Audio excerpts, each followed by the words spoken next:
I welcome you all to come on this adventure with me. That the book stack is so high my elbow is currently sitting on it.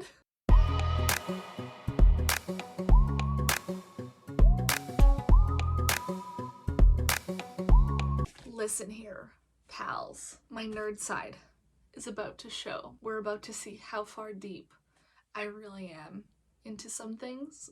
Avatar: The Last Airbender. You probably saw the video already. Like, I'm gonna title it obviously and have a cool thumbnail. And we're just going to read everything I possibly can so that I am prepared to be a GM for a campaign that's Avatar: The Last Airbender. Let me tell you, I started writing down these things.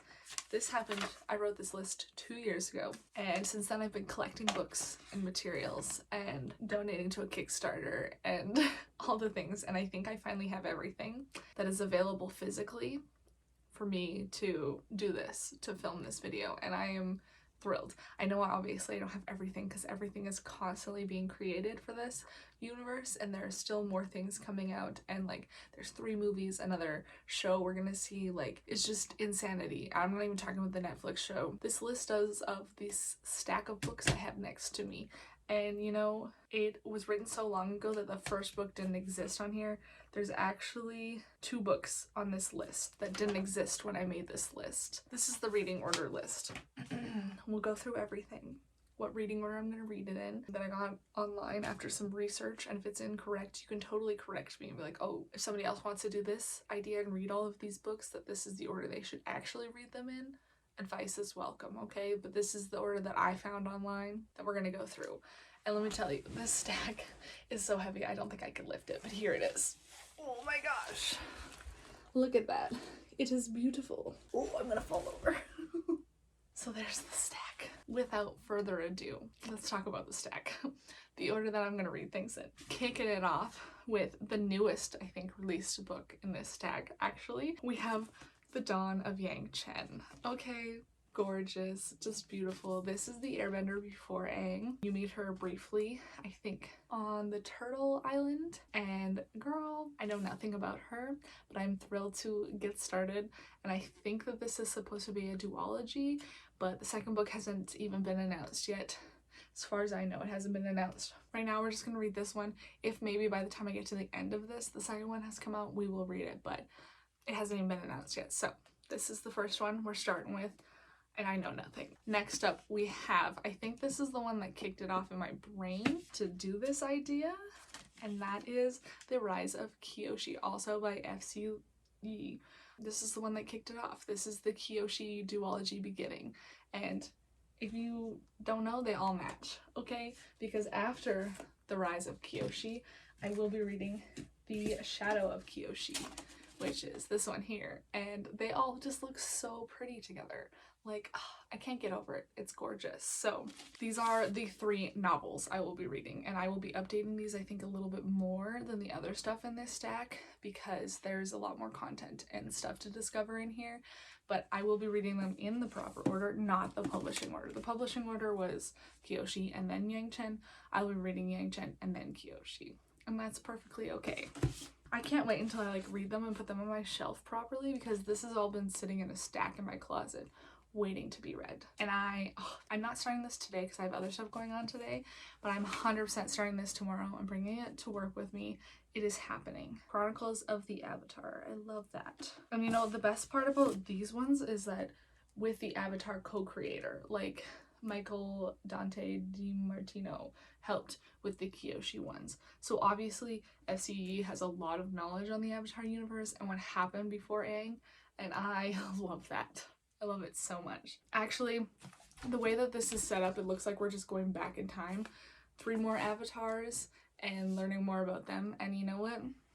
I'll take it. I'll take whatever they give me. I'm just being spoon-fed all of this, and I'm so excited. So to start, we have these bad boys. Now, next on the list is a graphic novel. I should look at the list while I actually do this because some of this is confusing. And for the graphic novels, we start with The Lost Adventures. This is so fancy. It is still in this plastic casing. I haven't taken it out yet because I was too afraid to ruin it before I filmed this vlog. but this is the thickest graphic novel, and yes, of course I bought the expensive bound editions that are hardcover. Like, why else would I buy something else? I wouldn't. This is what you need. And I think I had this one in a smaller version. I ended up giving it to my brother because I was like, no, we need the hardcover so that everything matches, and everything does match. In the order though, next comes Katara and the Pirate Silver, which is just a mini one. This is a paperback. There's no large bound edition of this one, which is perfectly fine. It's just a little quick read, very cute, and somebody on the back that has scars. Because she's into the dangerous men. We all know that, right? Next up is called Suki Alone. This one's the next one in the series. And this is when she was arrested before they found her in one of the episodes. And I'm very excited. I think this is one of the ones I'm most excited for, like top 3 that I'm most excited for. So in this one, there's actually 2. The other one's called Team Avatar Tales. Team Avatar Tales is supposed to be read after Suki and Katara, and it is to be read after these 2. The next one I have is called The Promise, and I think that this one has been half read, not by me, by somebody else, because it is open, and I think I bought it and then lent it out to an ex and then got it back after he was like, this is confusing, something happened before this and I'm missing it. Now I know why. So that's why this one is unwrapped. I think this is the only one that's unwrapped. Yep, this is the only one that has been read, is unwrapped, not in mint condition, but that's perfectly fine. I am excited for it. Next up is the one I'm most excited for. And we all know, if you're an Avatar fan, you know why. And it is The Search. This is the one where they go looking for Zuko's mom. So I'm very excited for it. And the fact that Azula is with them, hell yeah, I am so into it. They look kind of concerning on the front, especially Sokka. Like, look at his face on the front of this. But I am excited mostly for this one, so I'm probably gonna rush through everything just to get to this, honestly. I'm so excited. And her mom is on the back, and we know that they find her. I know what happens, but I need to read it for myself. The next one on the list is The Rift. I also know nothing about this one, but the artwork on the back looks really cool. Ancient ruiny type, but exciting. Toph, it's a feature. Love that for her. Her eyes are very green in this. Interesting.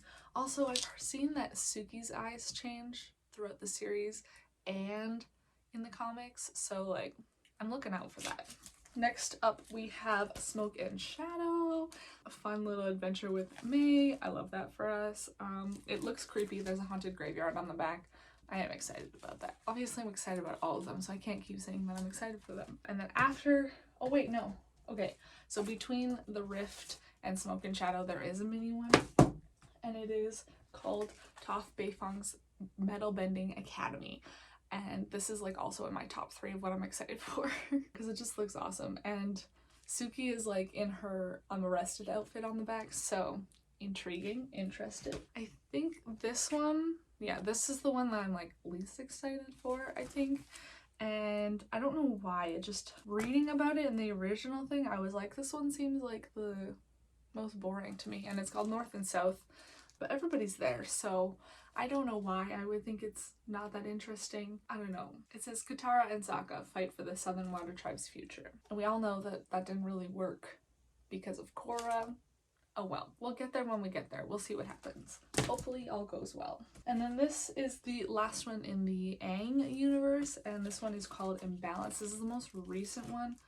It is kind of unwrapped a little bit, but that's okay. I don't know what this one is about. I just know it's the most recent one. I love that there are many different sand sculptures of Toph on the back. Obviously, she figured out sand bending. Love that for her. Go Toph. Okay, now we're getting into the Legend of Korra ones, which there aren't as many because obviously it hasn't been around as long, so they haven't built it up as much as they've built up Aang's universe kind of thing. So there are some that I don't have. The first one is called Friends for Life, and then the third one is called Lost Pets, and I think they were just like features in something, and they're probably online somewhere. I'll get there when I get there, but we're gonna start with Turf Wars, which has a really fun cover with like Korra and Asami just like having the best time of their life, and everybody on the back is like laughing. So I'm intrigued because it's called Turf Wars. It's about wars, obviously, and they're all really happy. Concerning? Yes. And then the next one I have is called Ruins of the Empire. Obviously they're a bit more grim on this one, so you know, evil back cover. Love that for them. That's the vibe I expect from this, so that will be fun. And then I also got this thing. I don't know where it fits in because it says this in an anthology, that's the word I'm looking for, but it's called Patterns in Time. It's an actual like graphic novel, like it's not just an information booklet, so I will be reading it last, I think. Oh, it's a collection of stories. It's a tiny collection of stories, so we'll see how that goes. I hope this isn't like part 1 or something, but we'll hope for the best. So that's the stack of books. What am I reading these for? I'm reading them for enjoyment, but I also want to read them for the purpose of becoming a GM, as I said previously, because I backed the Kickstarter. And if you know anything, I feel like you know about this Kickstarter. It was everywhere. So many people bought stuff for it. And it originally started off as this quick start thing that you could get for free. I'm pretty sure you can still download this for free. My brother worked in a print shop, so he binded it for me to do the RPG tabletop game. It's a role-playing game, like super awesome. So this thing was printed by my brother. Thank you to him, because it's like really cute and I love it, and he bound it for me. But then the original stuff came out, or the actual stuff came out, sorry, and I did back it, but I don't remember backing everything and getting all the extras and stuff. They just came. So this is the Avatar Legends role-playing game. This is the official hardcover book, which is available for purchase now. You don't have to back the Kickstarter because the Kickstarter is over. And it's just like packed full of information on how to like basically make the world of Avatar into a Dungeons and Dragons type game. And it's very different because I do play Dungeons and Dragons. The mechanics of it are different. Like instead of taking feats, there's like this balance thing that you can do, but like there's also like different kinds of characters that you can pick, and they have all this cool artwork with like people that they've created, and it's just, it's so cool. And part of it is like you can choose which era you want to go to. So like on the back you can do Kyoshi, Roku, the 100-Year War era, Aang's era, or Korra's era is how they've set it up. So I think as like the world expands even more, that they'll even expand this even more, which is wild. I only remember paying for this and then a couple of books, which include the different adventures for the different eras. So there's this is called Earth and Root for Kyoshi, and then we have Fire and Brimstone, which just hit myself in the face, for Roku. I love that he looks young in this picture. I think it's funny because he looks funny. And then we have the 100-Year War era, which is called Ash and Steel. And then we have Air and Wind, which is Aang. And we have Water and Mist, which is Korra. And then this one is just expanded stuff to look at. Different people you can add. The Elder, like, because there's different kind of, they're like classes but not classes. You can actually pick if you want to do, there's the four bending things, and then you can do technology and combat. Combat's not the word for it. What is it? Martial arts, I think. You can become like a chi blocker or all that kind of stuff. So there's lots of different things going on, and I have no idea. So I hope by the end of this vlog, I'll have an idea of how to run a campaign like this, because I am DMing. This thing came with a bunch of extra stuff, and that includes Wang Shitong's adventure guide. Oh my gosh. Let me tell you. This tells you how to use like Suki and all the characters. I just think of Suki because she was the first one I read about. It tells you how to use them as NPCs or how to play them. Like you can go through all these people that are actually in there. There's Long Fang, like villains. Oh my gosh, I love it. You can even be Azula, like, oh, it's so cool. So I love that this came with it because I don't remember adding this to it at all. You can be Katara if you want to, how to play Katara. Hell yeah. Sokka, Toph, Suki, just all the good stuff. Even Ty Lee, you can be anybody you want, like incredible. Even Varric. I love that. And then it came with a bunch of notebooks. I don't know what I'm gonna use these for. We'll figure that out. It also came with dice for the characters, since there's 6 sets of dice for the 6 different kinds of characters that you can use. There's a map with a lotus tile to tell you where you are in the world, which I love. A little dice bag, which obviously I'm gonna put the dice in DX. I love everything. And then combat action cards, which I love my cards for my monsters in Dungeons and Dragons, so that was just super fun to get. So there's all the fun stuff. Now you've seen my obsession with Avatar.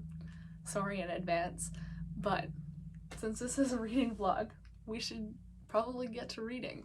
So without further ado, The Dawn of Yang Chen is where we will begin. And I will update you all very soon, hopefully, because I want to start this very soon. Let's go. I've been looking forward to this for ages, like so long. Okay, so it's day 1 of reading Yang Chen. And at this very moment, I am on page 69. I'm like a good portion of the way through.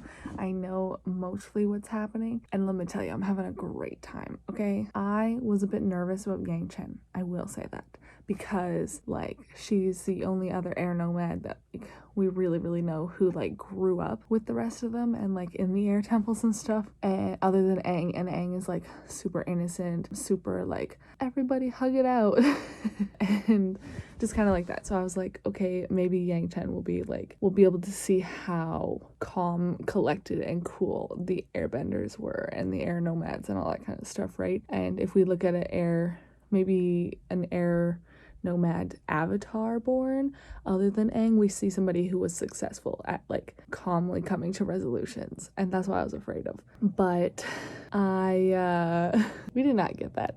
Okay, she does take that approach. She definitely starts off the calm air nomad, the calm avatar she is supposed to be, and she's like, hey guys, we can work this out like this. He's like, this is what I want, this is how we can get there, we'll work together, it will be great.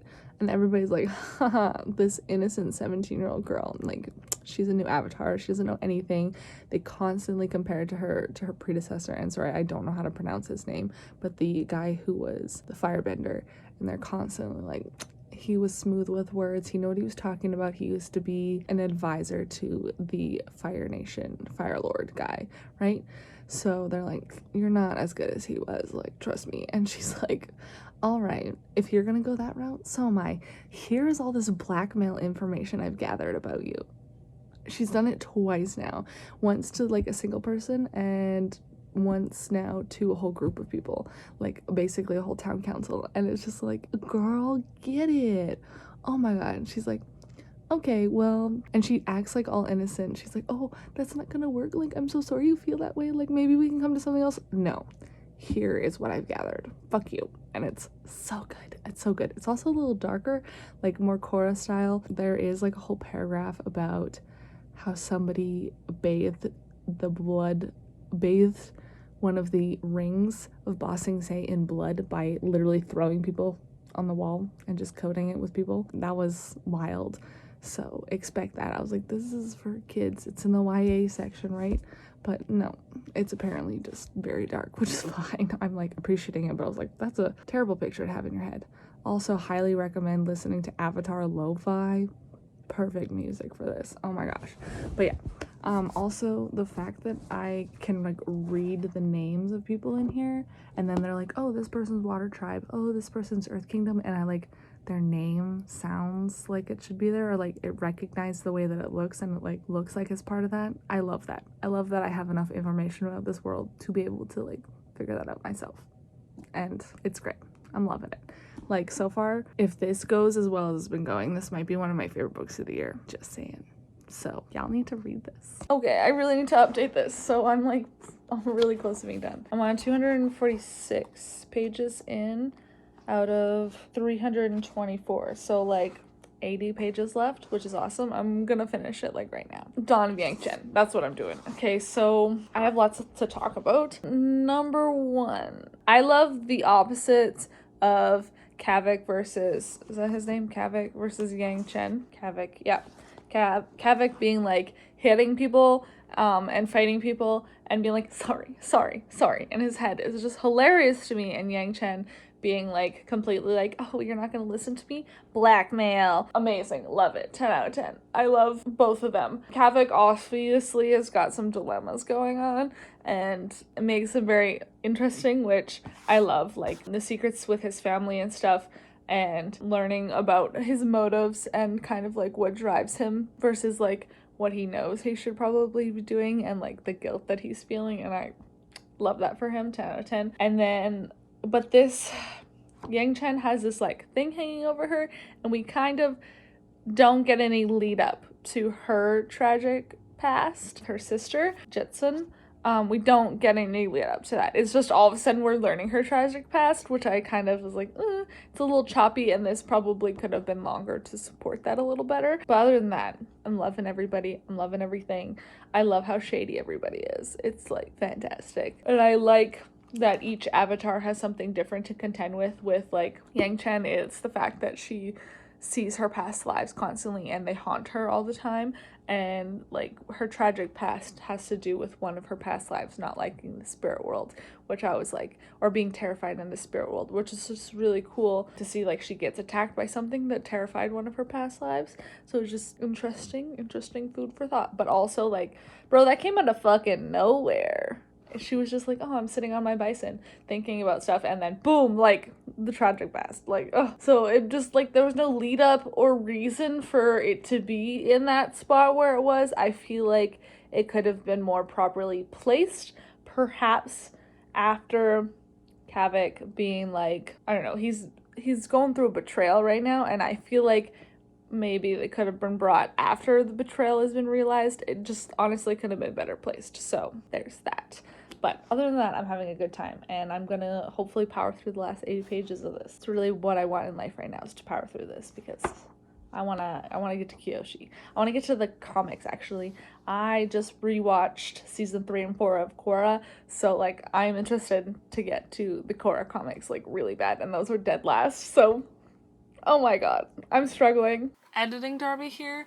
I think that I lost the clip of ending Yang Chen because I transitioned from my phone to a camera during the time period that I filmed this. And yes, it was a long time ago, sorry. But, so I was just like, I don't remember my final thoughts. I think I ended Yang Chen a little annoyed because when I was in it, I was like, yeah, this is a 5-star read.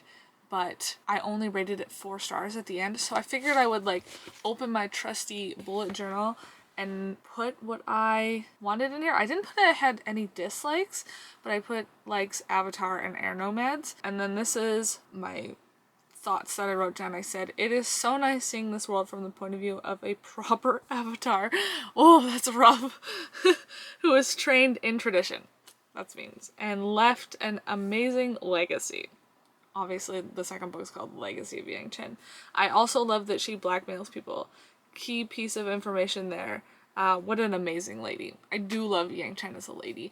I think that I rated it 4 stars because I didn't like her buddy, Karuk. I think, no, Karuk is the other avatar. Starts with a K though, and there's a U in it. Anyways, he kind of annoyed me at the end, which is why I think I rated it a 4 star, because even Yang Chen was pissed off at him, and that's all that I remember at the end of this. But I am excited to read the next one, which will be in a part 2 vlog. It's not gonna be in this one. I apologize for that. I have not read it yet. Overall, I think it was pretty good, I think. I mean, it was 4 stars, so those are my final thoughts on Yang Chen. I might need to reread it to read the second one. I remember vaguely what happened. So I am 143 pages into this. I don't even know what chapter this is, but I'm a good chunk. And oh my gosh, I get it. I get Kyoshi so much. There is this moment where she's looking at her 2 friends, and it's Yun and Rain, I want to say her name is. Starts with an R. Rangi and Yun, when they're all looking at each other, and she's just like, these are the 2 friends that I would like to spend the rest of my life with. And I'm like, these, because we know she's the Avatar. It's like, these are the Avatar's companions. Like, we get that. Like, it's a huge deal to be part of Team Avatar, right? And like, there's a moment where she's just like, oh, I would kill for these people, basically. And then the way that she finds out she is the Avatar, bro, so traumatizing. Jianzu, oh my god, he could die in a fucking hole. I never liked him, but now I hate him. I can see why she's spiteful and hates the world and is like, fuck everybody and everything, and it's like, die, like you must kill the fire lord. But anyways, bro, it's so traumatizing. I knew it was happening as soon as this started happening. I was like, oh no. But oh my god, I'd be angry at the world too. Holy shit. And now I gotta continue on. Like, we just found out she's the Avatar. All the trauma stuff happened, and now she's entering the Avatar state for the first time. I'm at that. This one's called The Inheritance, which I cannot wait for her to put Jianzu in his place. I don't care if it's right now. I don't care if it's in 200 pages. Like, I cannot wait. Oh, I'm so excited. I can't believe there's another one after this and I have it already and I could just continue on. Like, this is wild. The trauma. Holy shit, man. Holy shit. An update for Kyoshi. Oh my gosh. I have like 100 pages left and I just need to update you before I go ahead and finish them because I am about to go finish them. I've been reading nonstop. I read like 250 pages yesterday. I'm gonna finish it today. It's gonna happen. If I don't finish it today, I might lose it. Like, I went back and told my coworker everything. I was like, you like Avatar Last Airbender? Listen to all the trauma I just read. It was amazing. Anyways, so I'm gonna go finish it because I'm having the best time ever. 100 pages left. We're in the final stretch. And I just needed to tell you I was almost there and I'm having a great time. I finished it. I gave it 5 stars. I don't even know where to start, okay? The shit that went on in this, oh my gosh. So, to give you a little context on like where they're at, this is like, she fights somebody who has lightning bending and everybody kind of loses their mind. She's like, is this some stupid thing like that you guys have been keeping hidden from us as like firebenders? Is that you guys have a lightning?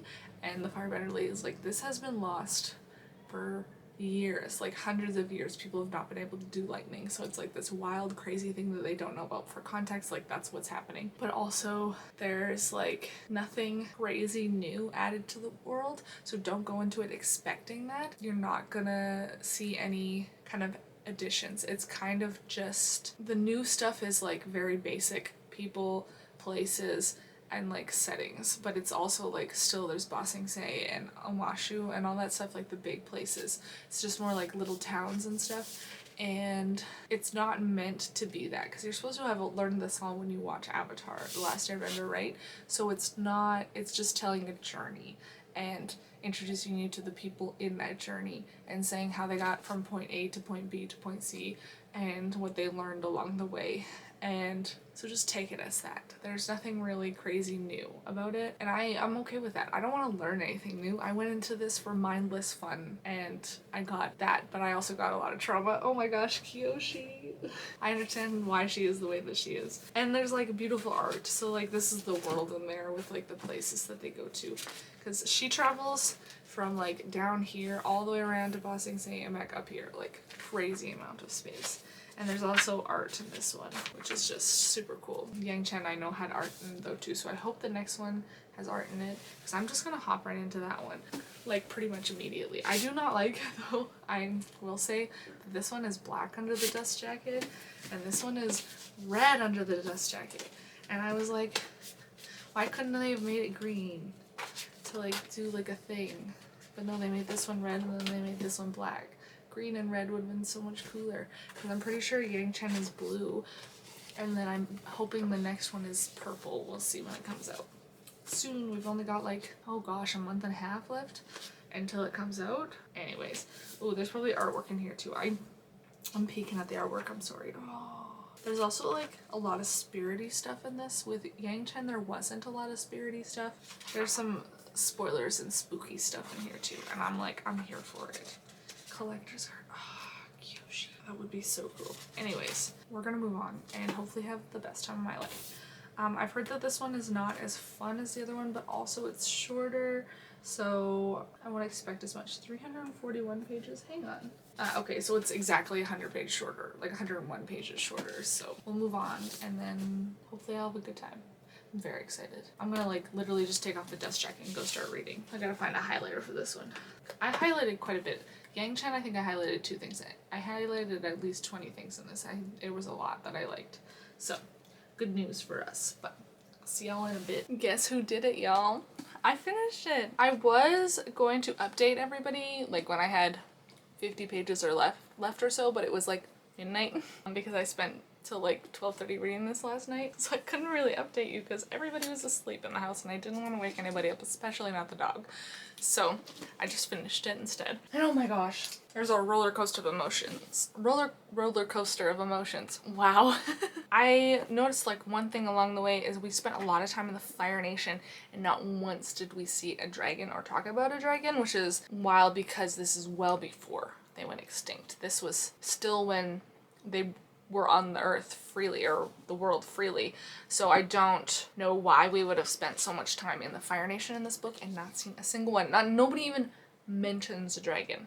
Like, there are stables and they don't mention what goes in the stables.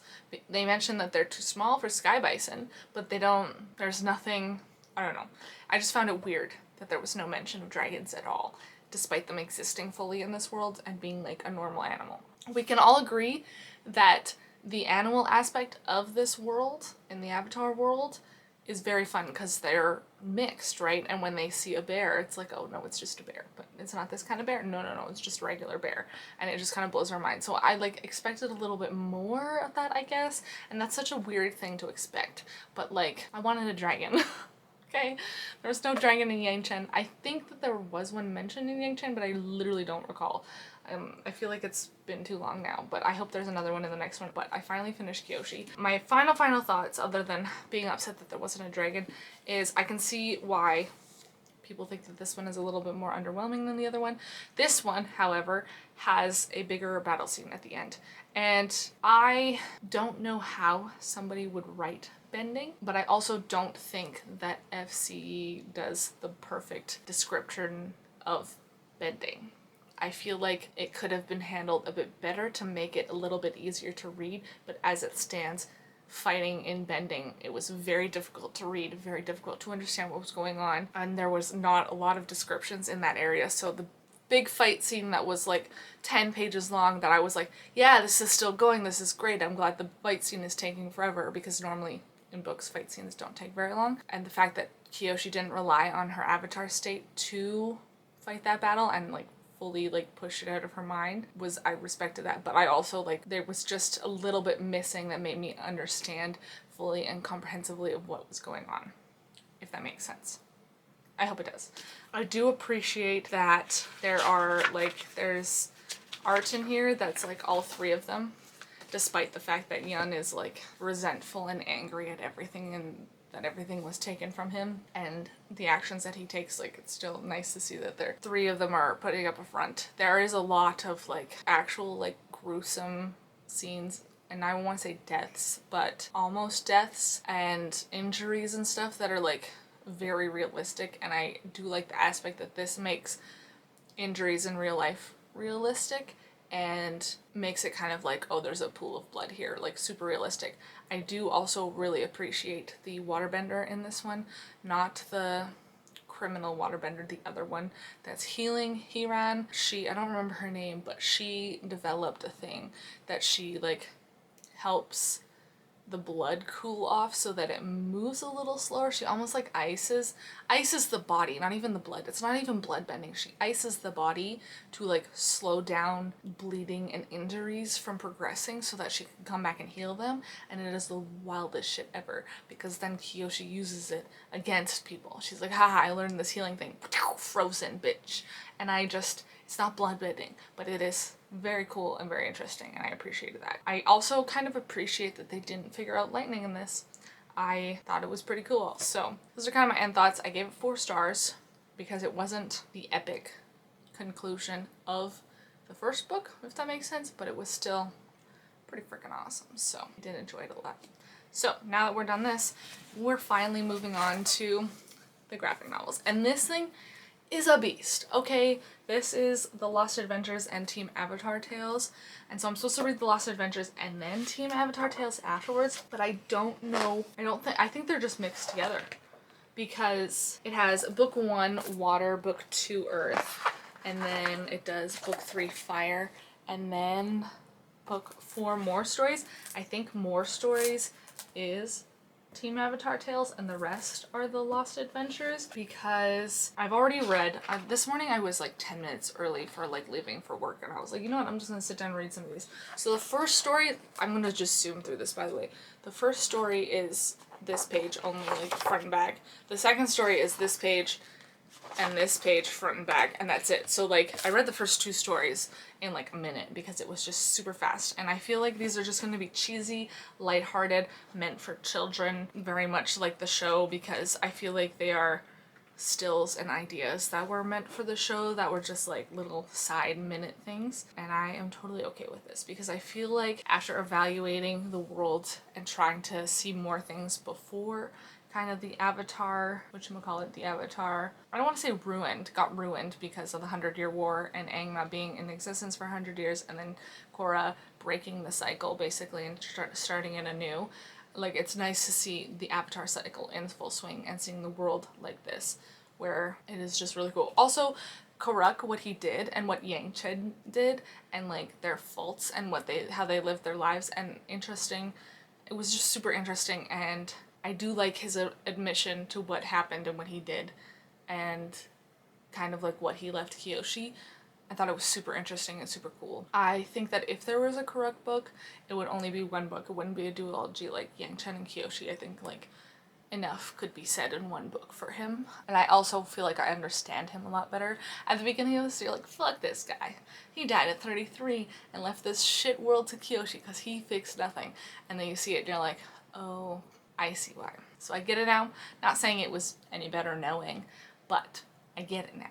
I don't think he's a better guy. But anyway, so the thinking process of understanding that, and I feel like this is just going to be a nice lighthearted break from the thinking and the understanding and the getting as much as I can from this world. So I'm very excited for this. I think I'll update you after every book that's in here. Kind of like read through one book and then come back. And I think that, oh, there's some cute little concept art in the back. I love that. I just got very distracted. So I'll read up to book 4, which I think is the Team Avatar tale beginning, and then after that is supposed to be Katara and the Pirate Silver and Suki alone, and then I'm supposed to read Team Avatar tales. So we'll see. But I'm literally just about to zoom through this. I'm so excited.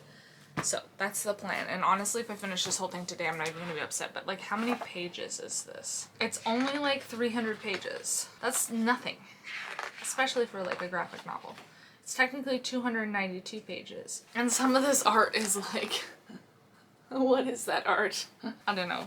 Funky art. That's totally okay. Like, some of it is super detailed. The early stuff is not super detailed. It just feels like this is like season 1 art. So, especially here. Like, look at how tiny Katara looks. Anyways, I'm gonna have a good time. This is very exciting. Stuff we know, stuff I don't have to think about too hard. Expanding on the world even more. And I love that they look like teenagers. I wonder how old he is in this.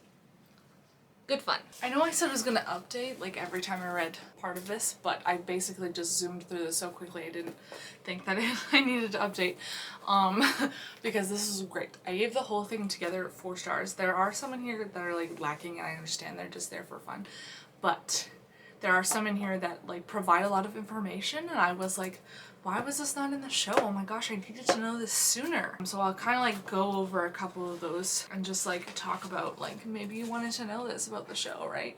Oh my gosh, I now know this about the show. I'm trying to think of like which order these go in.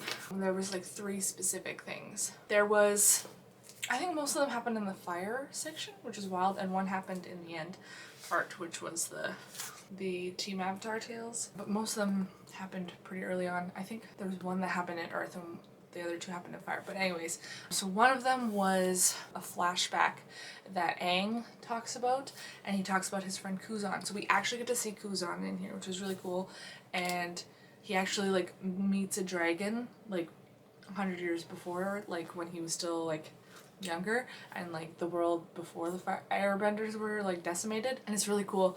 And basically in here and in whatchamacallit, the Kyoshi books, they basically make the Flameo Hot Man slang like canon, like it's an actual thing. Like when you're watching the show, you don't think it's a thing, you're just like, oh, Aang is making this shit up, but like they've made it a thing, and I just think it's hilarious because him and Kuzan like use that stuff, so I just like, it's hilarious. And there's a dragon in it, and I was like, this is really cool. I very much like appreciate that, because like we got a flashback of Boomy in the show, but I don't ever recall a flashback with Kuzan in it, which, so that was nice to have that in here. Another one, the one that was in the Team Avatar tales, the one that I literally just read, was the one dealing with Ty Lee and her identity and having like no identity with her sisters, and you actually get to meet her sisters in here.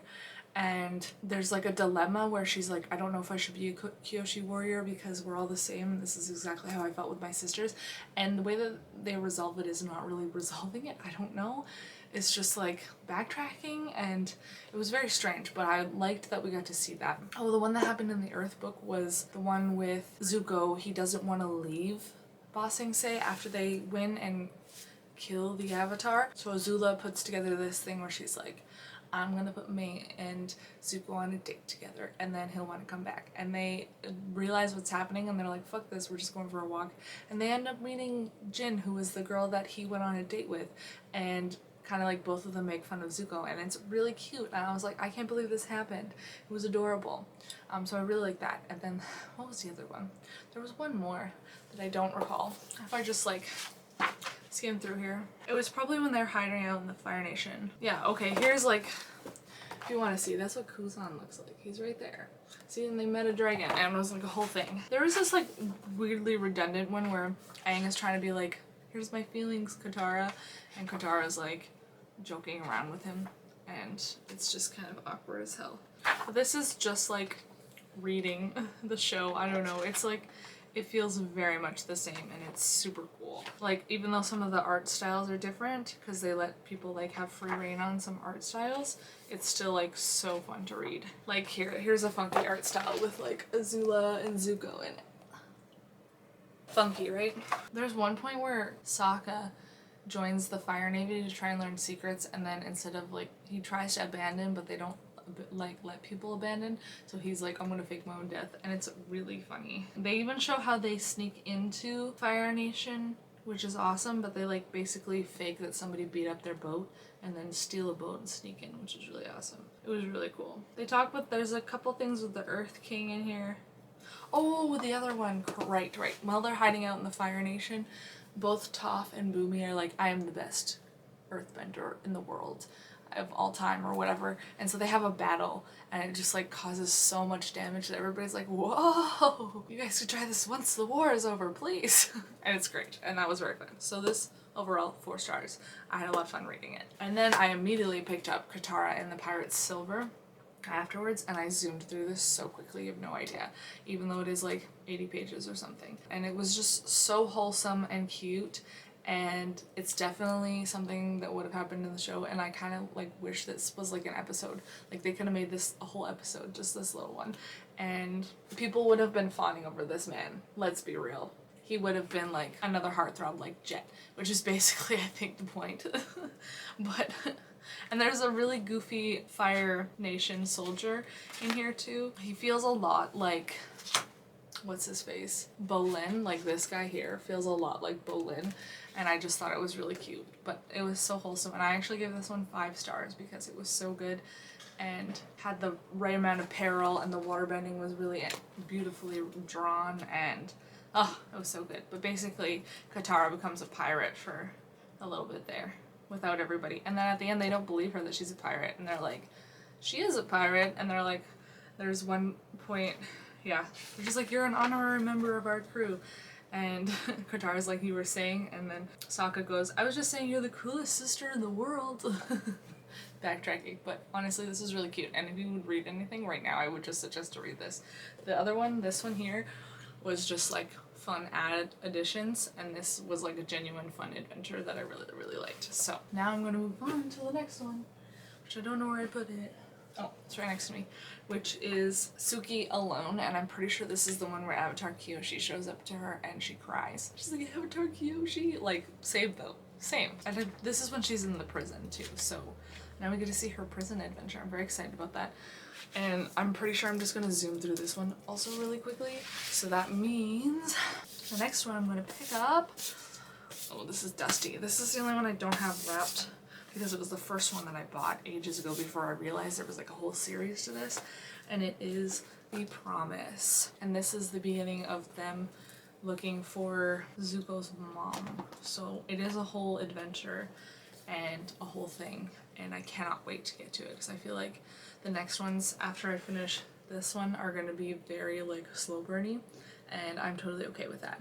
But I plan on finishing all of these books, this whole stack of books, in like the next week, so hopefully that will go well. But for sure, this one, And then this one, maybe I'll do this tomorrow. I think I have a good chance because I'm gonna zoom. I zoomed through these ones, so I'm gonna zoom through all of them. I'm loving the read too and then update you guys, so that's what I'm gonna continue doing for the rest of these, because like 1, 2, 3, 4, 5, 6, maybe 3 at the end, but that's okay. So I read more today. I've read 2 today, I read 2 yesterday. I kind of want to try and read at least 1 more today. I think it'd be a good idea. But I read Suki Alone and I gave it 4 stars. This one is like actually so good, and it's just like her in the prison right before Zuko and Sokka show up. Like it literally shows them to the rescue, and I just love it. It's like Avatar Kyoshi like appearing to her, and it's like it's so wholesome and so cute, and like it's kind of Suki at her lowest, and I appreciate that. There's also a lot of flashbacks to her growing up before she was a Kyoshi warrior, and like learning more about her friends, the other Kyoshi warriors and the ones that weren't Kyoshi warriors, and oh my gosh, so cute, so wholesome. I loved it so much. I love Suki. And then I read The Promise, and this felt like it was gonna be a lot. Like I thought it was gonna take me like 2 days to get through like the other big one did, but this one literally took me an hour. Like this was no time at all. It was really nice. It picks up a year after the war has ended, and the Earth Kingdom and the Fire Nation are trying to get all of the Fire Nation colonials back out of the Earth Kingdom and restore it to like what it was 100 years ago. And then they like run into a problem, like these people have assimilated here, like we can't just kick them out of their home.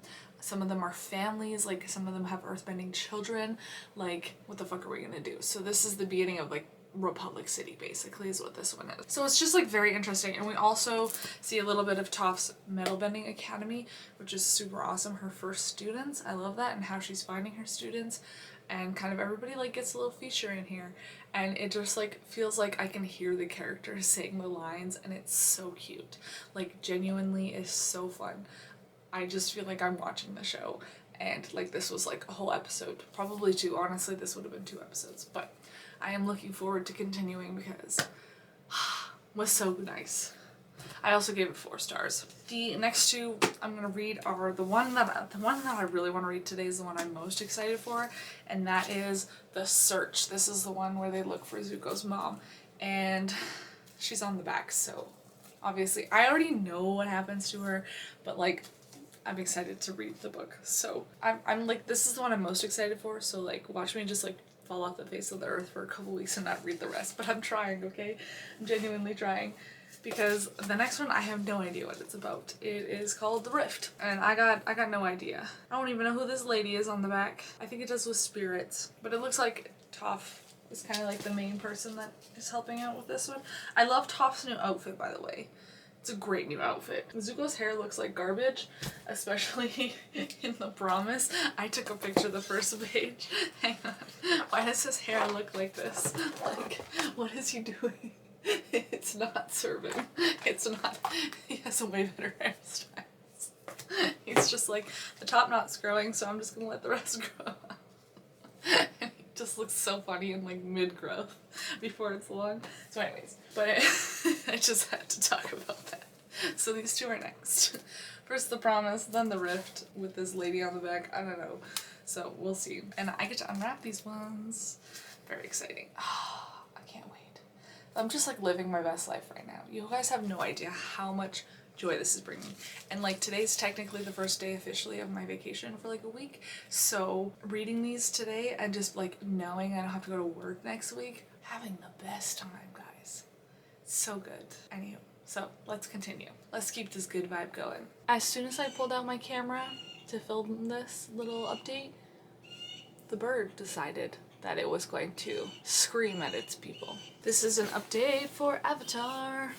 Nope, he's still screaming. I'm sorry about that. I finished The Search and The Rift, so I'll talk about The Search first, and then we'll talk about The Rift.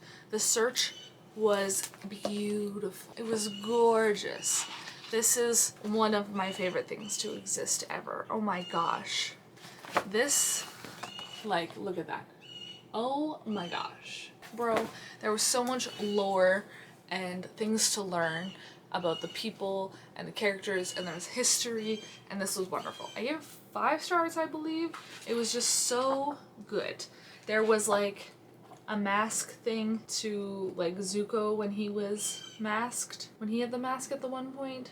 If you know, remember what I'm talking about? He's like the spirit with the two swords. Like they paid homage to that and they learned a lot about a lot of stuff, and it was just adorable and cute and respectful and tells you a lot about the world. Loved it. The Rift, on the other hand, I gave 3 stars. I considered giving this thing 2 stars. Oh my gosh. I love Toph, but I hated Toph in this. So how do I do this? How do I talk about the Rift without being freaking mean? Because I did not like this that much. So it's very much like, so the search, I got answers, I got history, I got respect, I got everybody's doing their thing. And don't get me wrong, there was a beautiful, beautiful edition of Yang Chen in here. Aang spent a long time talking to Yang Chen, and I love that. But this is a spirit that has been wronged, and he's upset, and Aang is trying to fix it. And Toph, on the other hand, is like, we can't, she's like, I scoff at tradition. We, like, and I understand her. She's like, no traditions, there's only here right now. But also, all of Aang's history has been erased, and she doesn't give a shit. She does not care. And I hate that she does not care. He is trying to bring back his people and teach people like things that he knew when he was younger. And I know he can't explain everything the way that it is, and he obviously won't be able to remember stuff, which is fair. He is one person. He can't be expected to remember everything. But she has no respect for anything. She has no respect for spirits. She's like, this is our world. Fucking, you know how long, like, you could have resolved something here. This has been an issue since Yang Chen's era, and it will not be resolved until Korra. Like, season 4. No. Season 3? How many seasons of Korra are there? There's 4, right? Anyways, and like, they could have taken a stepping stone to resolving Yang Chen's issues that she had in this book, rather than waiting for Korra to resolve the whole thing and making these 2 worlds connected again.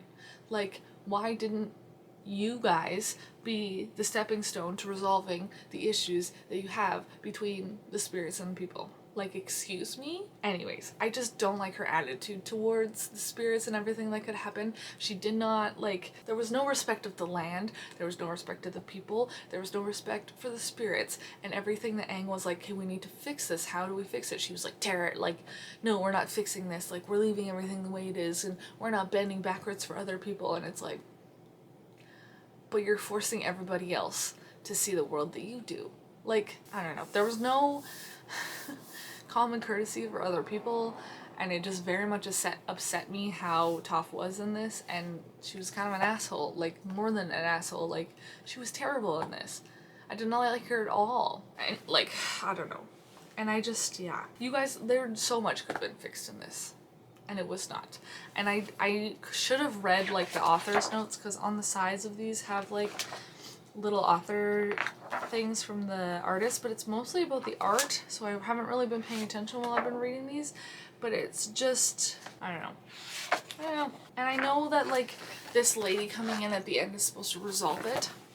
She doesn't, like, really resolve anything. She's like, everything is creation, and she, like, shows it as if it's this beautiful world, but the thing that they're protecting is not good for the environment, it's not good for people. It almost killed a bunch of people, and nobody fucking realizes it. It's literally behind, like, a chain link fence with, like, stuff above it to destroy it. Like, I don't like that. I don't like this at all. This is my least favorite, like, thing ever. This is, I don't know. It just goes against everything that I feel like the series is trying to represent, and picking human side and not caring about anything else in existence. So I'm gonna stop talking about it because it's just gonna make me more angry the more I think about it, and we're gonna move on. The next one to read is of course the Toph one.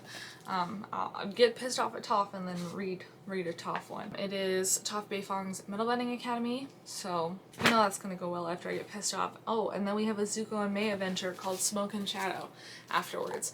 I'm more excited for this one because, let's be real, like, I don't, like, the Rift just felt like it doesn't belong to the universe, you know? Anyways, so I'm gonna go get this over and done with, and then hopefully enjoy this one, but we'll see. I know it's not even gonna be about anything about the Rift, because I'm not that connected. The Search and the Promise were very much connected, and I expect this one possibly to be connected because They still talk about like where Republic City ends up in Korra's world. It's just called something else right now. So, but anyways, you know what's worse is I finished reading this last night and I was annoyed last night, and I haven't thought about it all this morning until I came to update you guys on it now.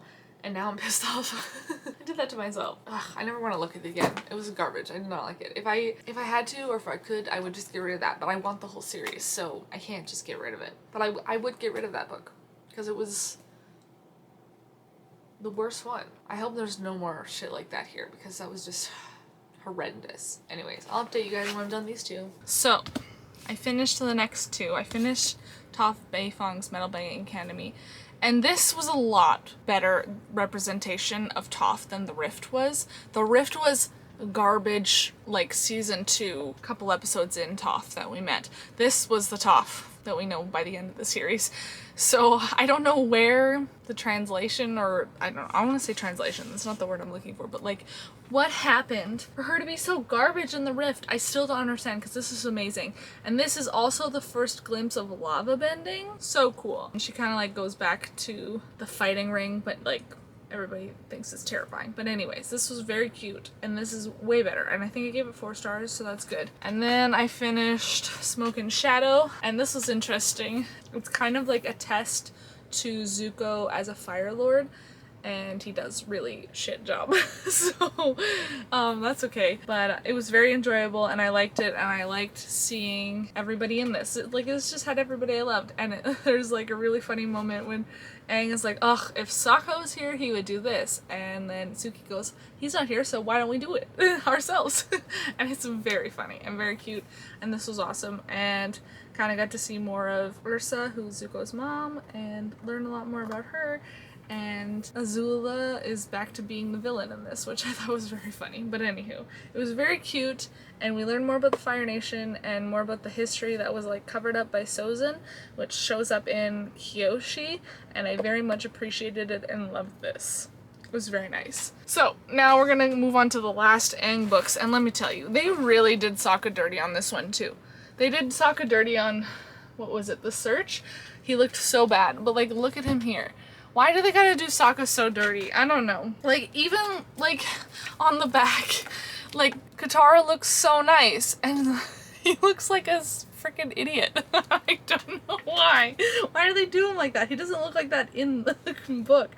Everybody else looks so detailed, and then there's just Sokka with his eyes, like, cartoon eyes. I don't know. So, the North and the South comes first, and then it will be Imbalance, and this one was the most recent one for him, and it just looks like more mature and older. Like everybody looks older in this one. I don't know. I'm very excited about it though, but like this looks like the beginnings of Republic City there, which I'm very excited about. There's a bunch of sandcastles that are just tough. That's really funny.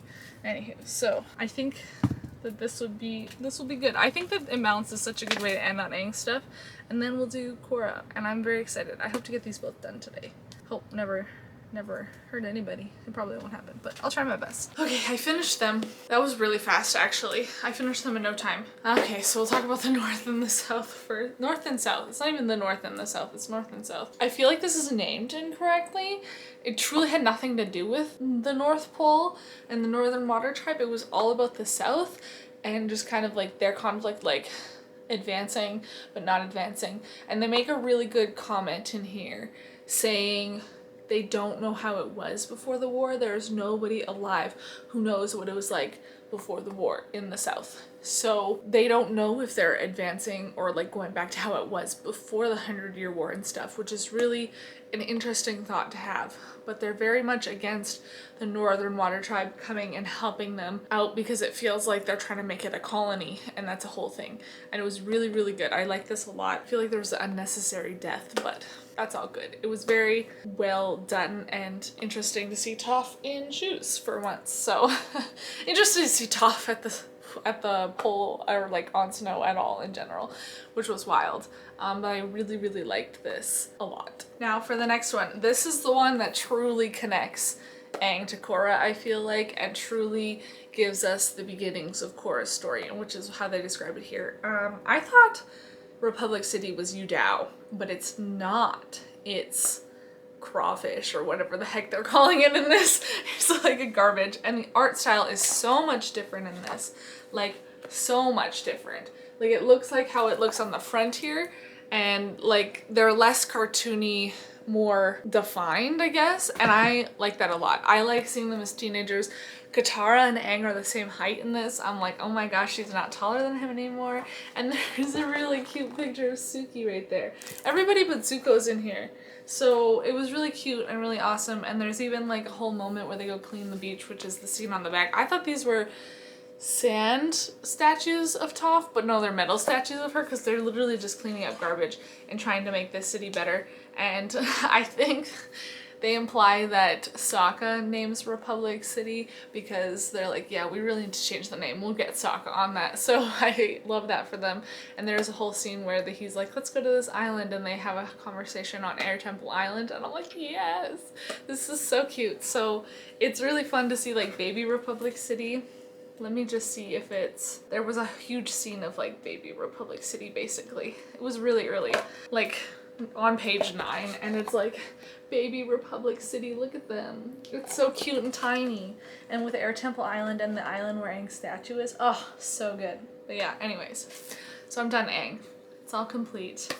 I'm very happy. I hope that if they make more, it's in this art style because this was beautiful. I loved it so much. So now we're moving on to Legend of Korra. And I know nothing about Legend of Korra after it ended. There's like no information about what happened afterwards, which is awesome that there's 3 graphic novels that I can technically look at. I think there's technically just the 2, but I'm gonna start with Turf Wars first, and there's a dragon in here. I'm so excited. It's not a dragon, it looks like a spirit, but whatever. I'm excited nonetheless about everything. I love Korra.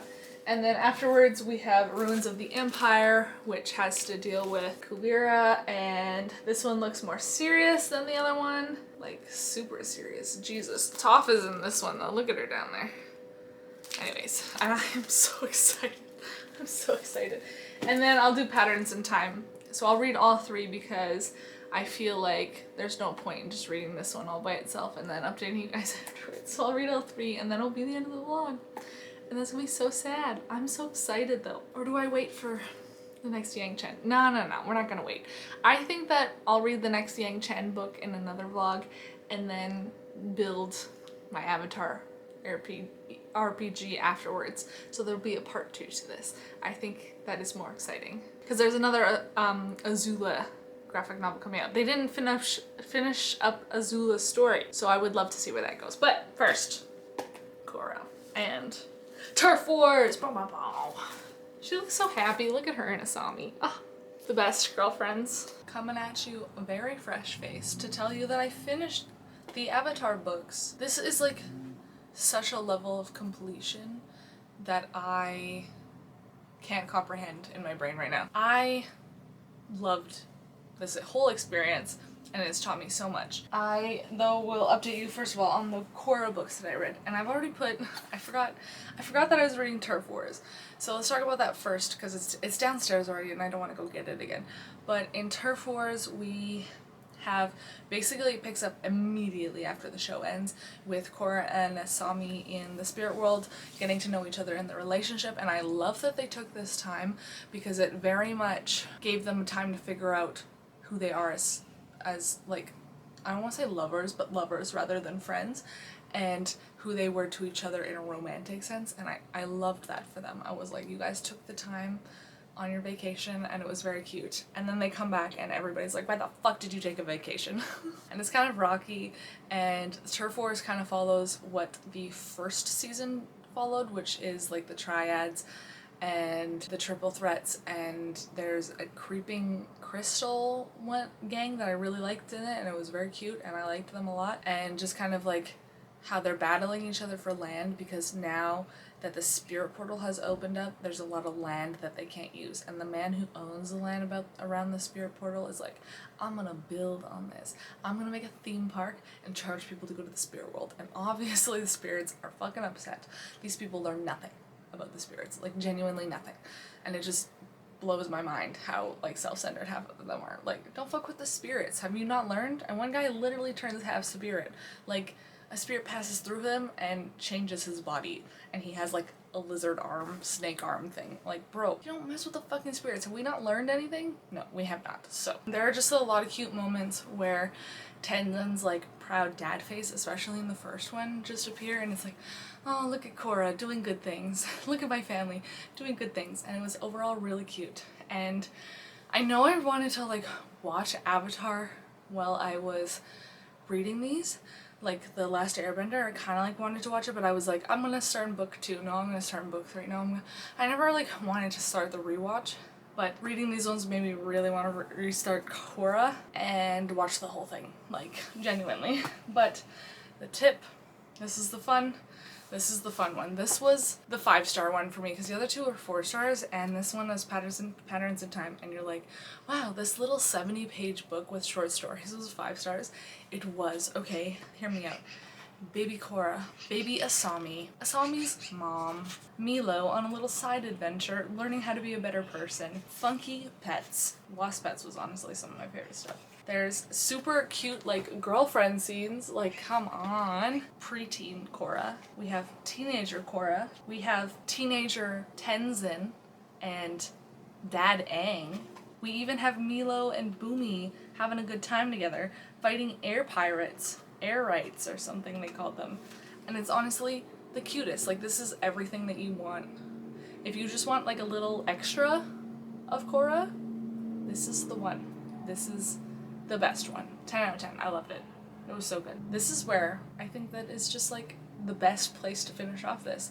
And thank you so much for watching this. Like, I hope this was enjoyable. I hope you learned some things about the Avatar universe. I hope you go and pick some of these up because they were honestly so cute and so lovable and so enjoyable, and I can't get over how much fun I had, like genuinely. Even the Kyoshi books and Yang Chen, and I'm so excited for the next Yang Chen, and I will read the Yang Chen. I'll do a part 2 to this where I learn how to play the tabletop RPG. We're gonna do it. It's gonna happen. So this is only part 1. We will come back for later and we'll have a good time. But thank you so much for watching. Please let me know if you've read these and your thoughts. I would love to talk about it because I talk about it at work and nobody else has read these things, and I need to talk to somebody about it. You feel? But thank you so much for watching this video, and I will see you all in the next one. Goodbye!